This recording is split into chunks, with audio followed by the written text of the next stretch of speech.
हाँ जी बेटा, तो 3 फंडामेंटल अकाउंटिंग एजम्पशन है, ये सभी बच्चे देख लेना।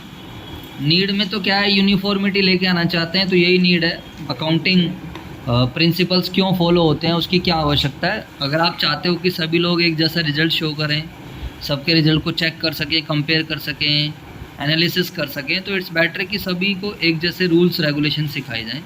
तो बेसिक तो नीड यही है। Accounting principle information is meaningful, ये तो बेकार की चीज़ है। आगे चलते हैं फंडामेंटल अकाउंटिंग एजम्पशंस और कॉन्सेप्ट्स।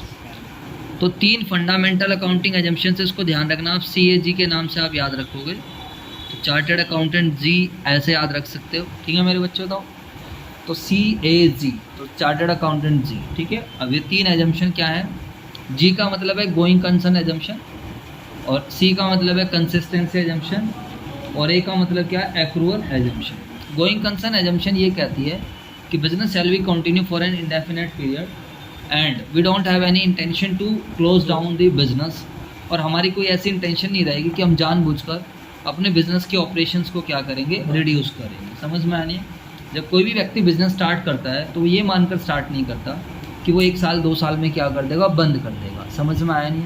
तो ये बेसिक एजम्पशन होती है अगर आप कोई बिजनेस कर रहे हो तो। इसी एजम्पशन की वजह से कुछ किसी खर्चे को रिवेन्यू बोला जाता है, और किसी को क्या बोला जाता है, कैपिटल एक्सपेंडिचर बोला जाता है। अब हम मशीनरी खरीदते हैं तो मशीनरी को हम एसेट दिखाते हैं, क्योंकि हमारे दिमाग में गोइंग कंसर्न एजम्पशन है। हम ये मानकर चल रहे हैं कि हमारा बिजनेस हमेशा चलता रहेगा, इस मशीनरी का बेनिफिट हमें लंबे टाइम तक मिलेगा। लेकिन अगर मैं माइंड में ये लेकर चलूँ मेरा बिजनेस तो 1 ही साल का है, फिर तो क्या मशीनरी और क्या खर्चा। बात समझ में आनी है। फिर तो मैं मशीनरी को भी खर्चा ही मान लूँगा। एक्सपेंसेस क्या होता है, रिवेन्यू खर्चे क्या होते हैं, जिसका बेनिफिट 1 साल तक मिलना है, या जिसका बेनिफिट शॉर्ट पीरियड के लिए मिलना है, जिसको हम P&L में क्या करते हैं, चार्ज करते हैं। तो ये रिवेन्यू और कैपिटल एक्सपेंडिचर का जो कॉन्सेप्ट आया है वो मेरे बच्चों किस वजह से आया है, due because of the going concern concept. अगर आप किसी प्रिंसिपल में, किसी बिजनेस के अंदर अगर आप गोइंग कंसर्न एजम्पशन को ही नहीं मानोगे, तो फिर मेरे बच्चों ध्यान रखना, फिर वहाँ पर रिवेन्यू और कैपिटल एक्सपेंडिचर नाम की चीज़ आएगी ही नहीं। तो गोइंग, अब इसको पढ़ लेते हैं एक बार। ये मैंने आपको समझाया बच्चों, तो बुक से भी पढ़ना बहुत ज़्यादा आप लोगों के लिए ज़रूरी होता है।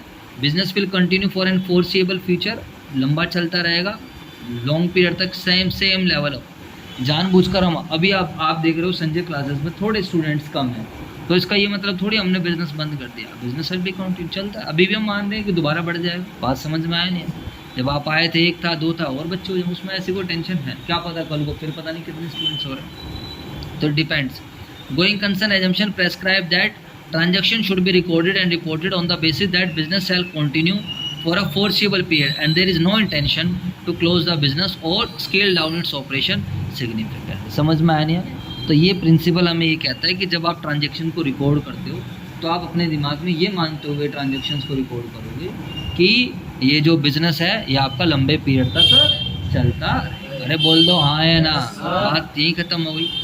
It is because of this concept that a distinction is made between the capital expenditure, और capital expenditure आपको पहले ही समझाया था, वो खर्चा जो आपको बेनिफिट देता है, expenditure that will give a benefit for a long period, and revenue expenditure। revenue expenditure क्या होता है, वो खर्चा one whose benefit will be consumed और adjusted within the accounting period। बात खत्म। ये इसी कॉन्सेप्ट की वजह से। तो सर आपने तो सारी यही वाली बातें बोली। हाँ बच्चों, हमें थोड़ी पढ़ा के भी चीज़ें याद हैं, अपने टाइम में भी अच्छे से चीज़ें पढ़ रखी हैं, और क्या है। On the basis of this concept fix assets are depreciated at the original cost and they are depreciated in a systematic manner. कहता है यार इसी कॉन्सेप्ट की वजह से हम अपना जो है फिक्स एसेट्स को थोड़ा थोड़ा करके क्या करते हैं, डेप्रिशिएट करते हैं, क्योंकि हम ये मानकर चल रहे हैं ना कि मेरा बिजनेस लंबे टाइम तक चलेगा। तो जब मैं ये मानकर चल रहा हूँ बिजनेस लंबे टाइम तक चलेगा, तभी तो मैं ये मान सकता हूँ कि मेरी एसेट 5 साल चलेगी या फिर एसेट 10 साल चलेगी, और एसेट 5 साल 10 साल चलेगी, उसी हिसाब से मैं अपने खर्चे को भी फिर बुक करता हूँ। उदाहरण के तौर पर आपने एक मशीनरी खरीदी है 1,10,000 रुपये की, उसकी ये तो बच्चों हम डेप्रिशिएशन वाले चैप्टर में अच्छे से पढ़ेंगे, बट फिर भी समझा देता हूँ। अगर आप कोई मशीन 1,10,000 की खरीदते हो और कहते हो कि 10 साल बाद वो 10,000 रुपये की बिक जाएगी, दिस इज़ रेजिडुअल वैल्यू। 10 साल बाद भी कुछ ना कुछ, जैसे मैंने मोबाइल ख़रीदा तो मैं इसको 10 साल बाद 10 साल भी यूज़ कर लूँगा तो भी इसकी कुछ ना कुछ वैल्यू तो रह जाएगी, तो वो 10,000 रुपये बच गई है। तो फॉर एग्जांपल एक मशीनरी परचेज करी 1,10,000 की, जिसकी रेजिडुअल वैल्यू 10,000 रुपये है, as an expected useful life, मान रहे हैं कि उसकी एक्सपेक्टेड यूजफुल लाइफ 10 साल है।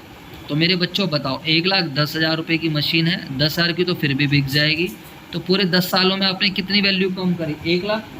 10 लाख में कितनी वैल्यू गिराओगे? 1 लाख। 10 लाख डिवाइडेड बाय 10 तो कितना आएगा? 10। तो आप हर साल जो डेप्रिसिएशन चार्ज करोगे इट विल बी चार्ज 10। आप हर साल P&L में कितना चार्ज करोगे? 10,000। समझ में आई बात या नहीं? क्यों? क्योंकि मशीन 10 साल तक बेनिफिट दे रही है। तो मशीन 10 साल तक बेनिफिट दे रही है तो खर्चा सारा एकदम से क्यों चार्ज करोगे? तो देखो ध्यान से, तो 1 lakh is return off. 1 lakh return off का मतलब होता है चार्ज करना in the next 10 years to determine profit और लॉस फॉर ईच ईयर। दस 1,10,000 will be recorded and reported shown in the balance sheet. तो 1,10,000 रुपये की जो है will be recorded and reported shown in the balance sheet as an asset. The total cost of the machine is not treated as an expense in the year of purchase itself. इसका मतलब ये है कि आपने अगर machinery 1,10,000 की खरीदी है तो आप 1,10,000 का खर्चा नहीं दिखा दोगे। 1,10,000 का खर्चा नहीं दिखा दोगे। 1,10,000 रुपये की क्या दिखाओगे? एसेट है वो आप। और आप सब बच्चों को पता है there is a difference between asset and expense. Expense वो होता है जिसका बेनिफिट क्या हो चुका है? कंज्यूम, जिसका बेनिफिट एक्सपायर हो चुका है। और एसेट वो होती है जिसके फ्यूचर इकोनॉमिक बेनिफिट है, जिसका अभी बेनिफिट पूरा एक्सपायर नहीं है। समझ में आया? जैसे रेंट हमारा एक्सपेंस होता है क्योंकि 1 महीने यूज़ करा, कंज्यूम हो गया। सैलरी हमारा एक्सपेंस होता है, अब 1 महीने ने ईशान सर से काम कराया और सैलरी हमने उनको दे दी, बात खत्म। तो 1 महीने का बैलेंस। लेकिन जो मोबाइल खरीदा है, लैंड खरीदी है, बिल्डिंग खरीदी है, बोर्ड खरीदा है, कंप्यूटर खरीदा है, investment, these all are the assets, क्योंकि इनके अभी बेनिफिट्स एक्सपायर नहीं। I hope concepts are clear. बोलो हाँ या ना? अब आपको ये सब चीज़ें पढ़नी पड़ेंगी, तब जाकर आप इसके बारे में 4-5 लाइन लिख पाओगे और प्रैक्टिकली अप्लाई कर पाओगे। ठीक है? तो जब कभी भी अकाउंटिंग करोगे तो you will always assume that business shall be continue for an indefinite period and we don't have any intention to close down.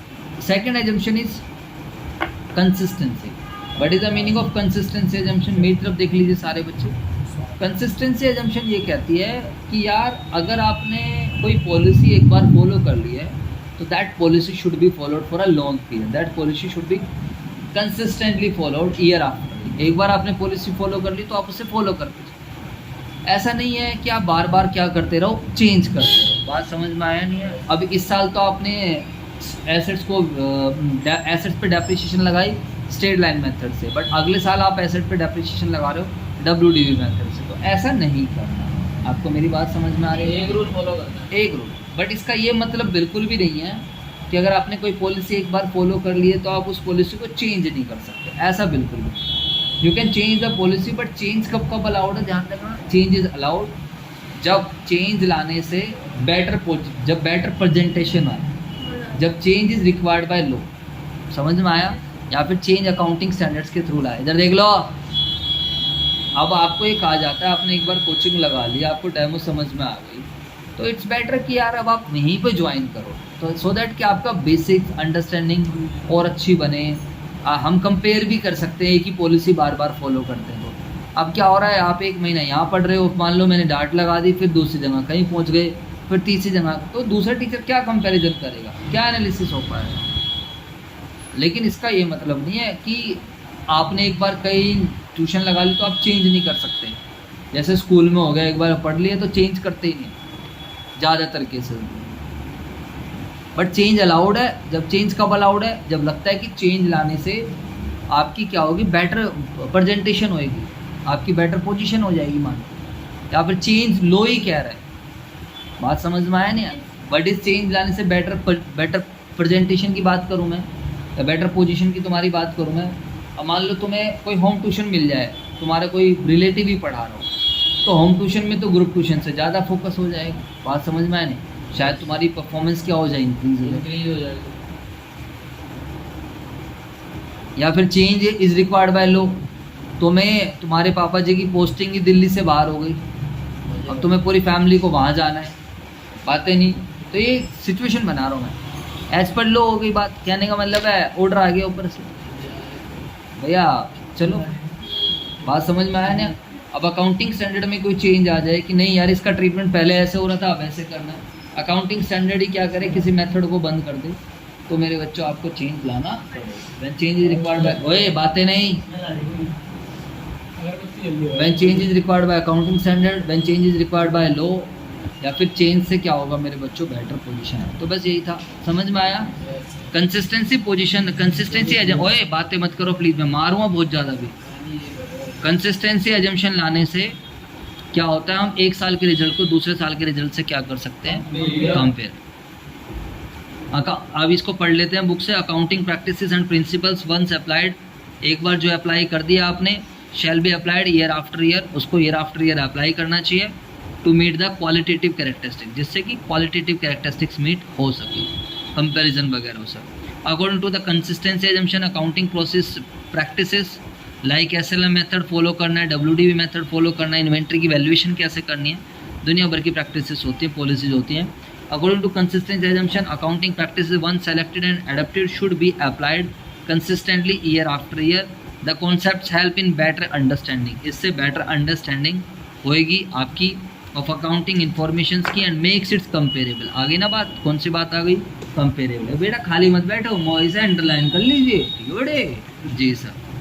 हाँ तेरी किताब कहाँ है, ये तेरी किताब कहाँ है, and it comparable with the, जब आप हर बार पॉलिसी अगर चेंज करोगे तो आप एक साल के रिजल्ट को दूसरे साल के रिजल्ट से कंपेयर नहीं कर पाओगे। इसके बाद अबे भाई पढ़ लो, consistency concept is important because alternative accounting practices are equally accepted.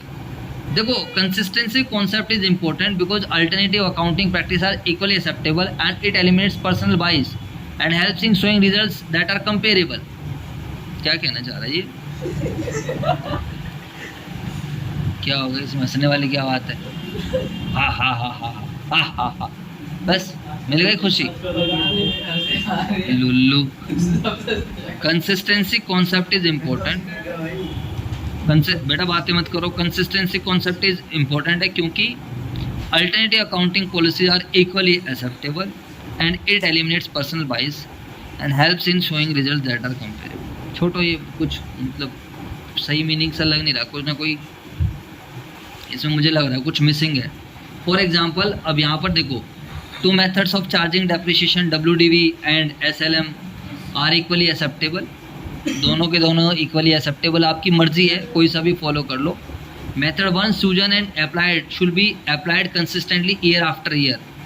ठीक है भाई, अगर आप चाहते हो कि आपका रिजल्ट रिलायबल बने, आपका रिजल्ट लॉयल बने, तो आपने कोई पॉलिसी एक बार फॉलो कर लिया, एसएलएम फॉलो कर लिया, तो आप एसएलएम पे काम करो, डब्ल्यूडीवी फॉलो करो। अब आपको एसएलएम और डब्ल्यूडीवी के बारे में जानना है तो मेरे बच्चों फिर आपको डेप्रिसिएशन पे जाना पड़ेगा, या फिर मैं आपको वीडियो शेयर कर दूँगा। एसएलएम में हर साल डेप्रिसिएशन ओरिजिनल कॉस्ट पे लगती है, जो भी हमने एसेट्स खरीदी है एसएलएम में डेप्रिसिएशन हमेशा ओरिजिनल कॉस्ट पे लगती है। डब्ल्यूडीवी मेथड में पहले साल ओरिजिनल कॉस्ट पे और उसके बाद हर साल जो भी डब्ल्यूडीवी निकलती है उस पे लगती है। जैसे कि 1 लाख की मशीनरी खरीदी, 10% डेप्रिसिएशन लगाई तो पहले साल 10,000 लगी। एसएलएम मेथड में हर साल 10-10 हज़ार की डेप्रिसिएशन लगेगी, क्योंकि एसेट्स की ओरिजिनल कॉस्ट कितनी है, 1 लाख। लेकिन डब्ल्यूडीवी मेथड में क्या होता है, पहले साल 1 लाख पे लगी, अगले साल किस पे लगेगी, 90,000, जो माइनस करके नहीं, हाँ मंथली जो साल के एंड में जो वैल्यू बचती है उसको 1 लाख से 90 के आगे आ जाओ। 90 से 1 लाख। हाँ अगले साल फिर 90,000 पे लगेगी, 10% 9,000, फिर अगले साल फिर 9,000, 90 में से 9 घट जाएंगे 81,000, ऐसे लगेंगे। तो अब आपकी मर्जी है, अगर आपने एक बार एसएलएम मेथड फॉलो कर लिया है, जावी देखिए एक बारी चलो, तो लेकिन इसका ये मतलब नहीं है आपने कोई पॉलिसी एक बार फॉलो कर ली है तो आप चेंज नहीं कर सकते हो मेरे बच्चों। चेंज भी अलाउड है, अकाउंटिंग प्रैक्टिसेस में भी चेंज भी अलाउड है इफ द लॉ और अकाउंटिंग स्टैंडर्ड्स रिक्वायर इट और the change will result in more meaningful. अगर लॉ या अकाउंटिंग स्टैंडर्ड रिक्वायर कर रहा है या फिर लगता है कि चेंज लाने से अच्छी प्रेजेंटेशन आएगी। समझ में आया नहीं है। अब लास्ट हमारी फंडामेंटल अकाउंटिंग एजम्पशन है, जिसको हम बोलते हैं, कौन से एजम्पशन बोलते हैं मेरे बच्चों बताओ, एक्रूअल। एक्रूअल एजम्पशन का ये कहना है, एक्रूअल एजम्पशन बेसिकली 2 चीज़ों से डील करती है, एक एक्सपेंसेस से और रेवेन्यू से, एक एक्सपेंसेस से और रेवेन्यू से। तो एक्रूअल एजम्पशन का ये कहना है कि एक्सपेंसेस को तब रिकॉग्नाइज करो बुक्स में,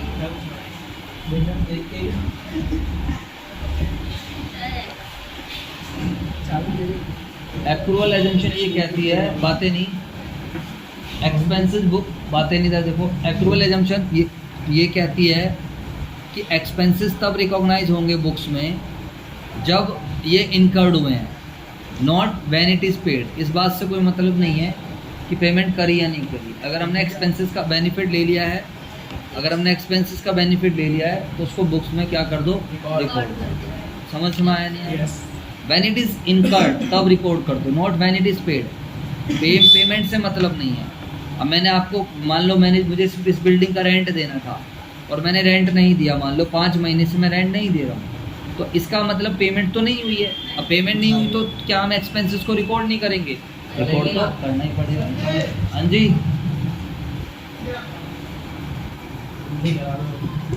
तो एक्रूअल एजम्पशन कहता है, पहली बात तो एक्सपेंसेस से डील करेगा और रेवेन्यू से।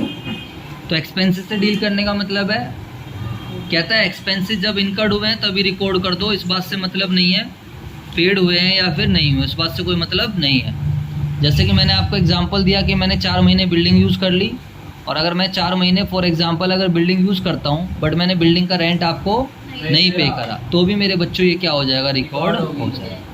बात समझ में आई या नहीं आई? सीधी सी बात ये है। इसके बाद अगर हम बात करते हैं according to the accrual assumption है ट्रांजैक्शन, उसी तरीके से रिवेन्यू का होता है। रिवेन्यू भी जब अर्न है तब रिकॉर्ड कर लो, रिवेन्यू भी जब क्या है, अर्न है तब रिकॉर्ड कर दो, बस बात खत्म। इस बात से मतलब नहीं है कि पैसा मिला या फिर नहीं मिला। अब मैंने आपको पढ़ाया, इधर देख लीजिए, मान लो मैंने आपको पढ़ाया, आपको सर्विसेज दे दी, आपने पैसे नहीं दिए, तो भी मैं रिवेन्यू रिकॉर्ड करूँगा, क्योंकि सर्विसेज हैज़ बीन रेंडर्ड, क्योंकि मैंने आपको सर्विस, पैसे ना मिले। लेकिन आप अभी से मुझे 12th की फीस दे दो, अभी आप 11th में हो, तो मैं रिवेन्यू नहीं मानूंगा उसको, वो कर्जा मानूंगा, क्योंकि मेरा उस पर हक ही नहीं है। क्यों नहीं है आप? क्योंकि सर्विस दी नहीं है मैंने।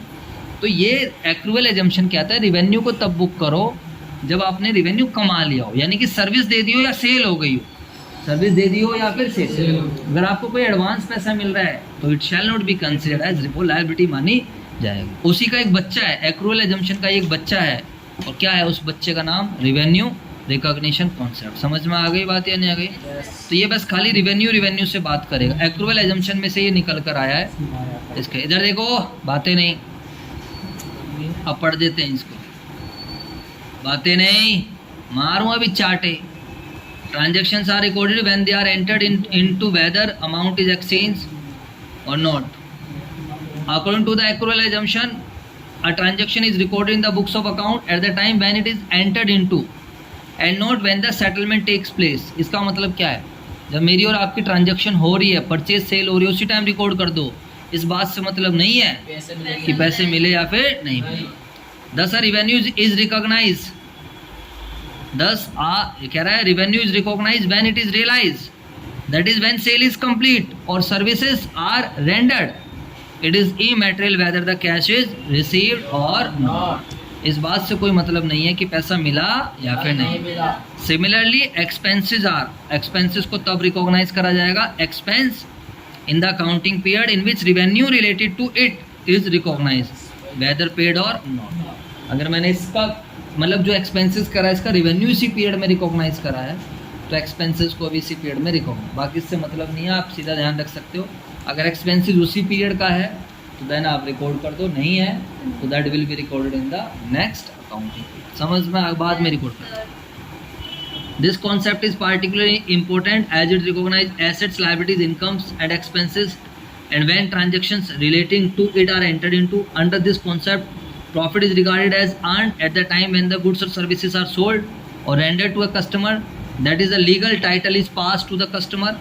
कहता है जैसे मैंने आपको सामान दे दिया, सर्विसेज दे दी, तो लीगल टाइटल पास हो चुका है, मेरे पास राइट आ चुका है, आप मुझे पैसे दो। अरे बोल दो हाँ या ना।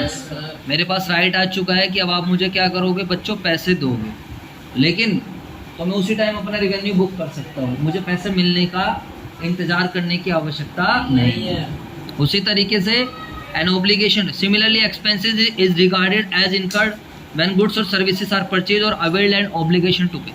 उसी तरीके से खर्चा उसी टाइम मान लिया जाएगा जब आपने गुड्स खरीद लिए हैं, सब सर्विसेज ले लिए हैं, बट अभी मतलब ले लिया, पेमेंट करिए या फिर नहीं करिए, ऑब्लिगेशन तो आ गई ना आपके पास। अभी इन्होंने एग्जाम्पल दे रखा है तो प्लीज़ एग्जाम्पल के साथ आप समझ लेना। मैं एग्जाम्पल नहीं पढ़ रहा हूँ, एग्जाम्पल वही दे रखा है कि 11th में अभी अप्रैल चल रहा है, अभी जुलाई की फ़ीस दे दी, अब अगले साल की दे दी, 11th क्लास में 12th की फीस दे देना, क्या बन जाएगा? That is fees received in advance, उस पर हमारा हक लायबिलिटी वो मेरे लिए लायबिलिटी बन जाएगा। उसी तरीके से एक्सपेंसेस अगर पेंडिंग है तो वो आउटस्टैंडिंग बन जाएगा। बात समझ में आ गई या नहीं आ गई? सर तो ये 3 फंडामेंटल अकाउंटिंग एजम्पशंस मैंने आज आपको समझाई।